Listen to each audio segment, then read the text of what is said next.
Hello friends, இன்றைக்கி நம்ம பார்க்க போகிறது மழை காலத்துக்கு ரொம்பவே தேவையான ஒரு ரெசிபி சுக்குமல்லி காஃபி.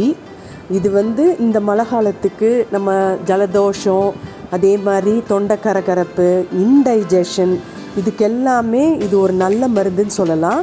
இன்க்ரீடியன்ட்ஸ் பார்த்துக்கலாம். நான் சுக்கு 100 கிராம் எடுத்திருக்கேன், தனியா 50 கிராம், 2 ஸ்பூன் மிளகு, 2 ஸ்பூன் சீரகம், ஒரு 4-5 ஏலக்காய் வாசனைக்காக.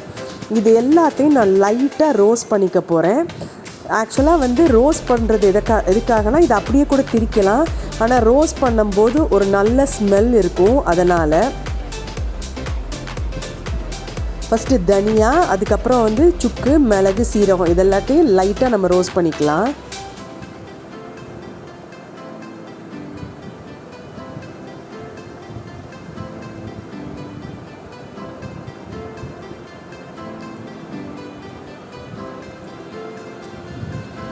கண்டிப்பாக காலையில் இல்லாட்டினா நைட்டு இந்த சுக்குமல்லி காஃபி குடித்தோன்னா உடம்புல நல்ல டிஃப்ரென்ஸ் தெரியும். நம்மளுக்கு இன்டைஜஷன் இருக்கவே இருக்காது.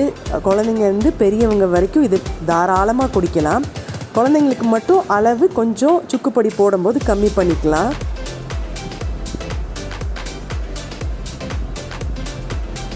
இப்போ நல்லா வறுத்துட்டோம். இது எல்லாத்தையும் ஒரு மிக்ஸி, சுக்கை மட்டும் நல்லா தட்டிக்கோங்க, தட்டிட்டு அதுக்கப்புறம் மிக்ஸி ஜாரில் சேர்க்கலாம் நம்ம.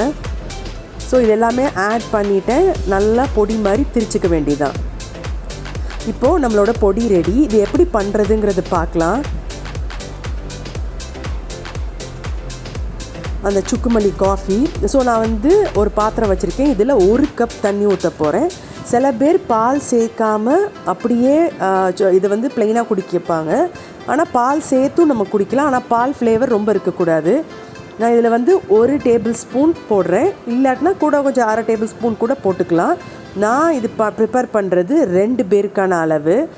அதுக்கப்புறம் ஸ்வீட்டுக்கு நாட்டு சக்கரை தான். அதே 1 பிஞ்ச் மஞ்சள் பொடியும் நம்ம ஆட் பண்ணிக்கலாம். இது ஒரு 5 மினிட்ஸ்க்கு நல்லா கொதிக்கணும், அந்த தண்ணியில் அந்த ஃப்ளேவர் எல்லாம் இறங்குறதுக்கு.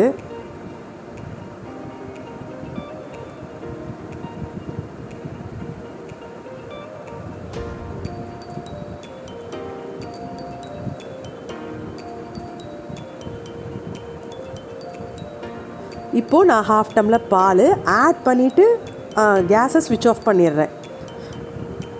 ரொம்ப நேரம் கொதிக்க விட தேவையில்லை. இப்போ நம்ம வடிகட்டிடலாம். இது ரொம்ப டேஸ்ட்டாகவும் இருக்கும். நம்ம போட்டிருக்க ஏலக்காய், சுக்கு இது நல்ல ஒரு வாசனை கொடுக்கும். நாட்டு சர்க்கரையும் ஆட் பண்ணியிருக்கோம். ஸோ கண்டிப்பாக நீங்களும் இந்த ரெசிபி ட்ரை பண்ணுங்கள். ட்ரை பண்ணிவிட்டு கமெண்ட் பாக்ஸில் கமெண்ட் பண்ணுங்கள். அனுவலம் சமையல் சேனல் சப்ஸ்கிரைப் பண்ணுங்கள்.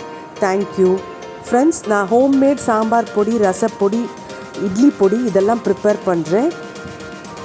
ஸோ டீட்டெயில்ஸ்க்கு டிஸ்கிரிப்ஷன் பாக்ஸை செக் பண்ணிக்கோங்க. தேங்க்யூ.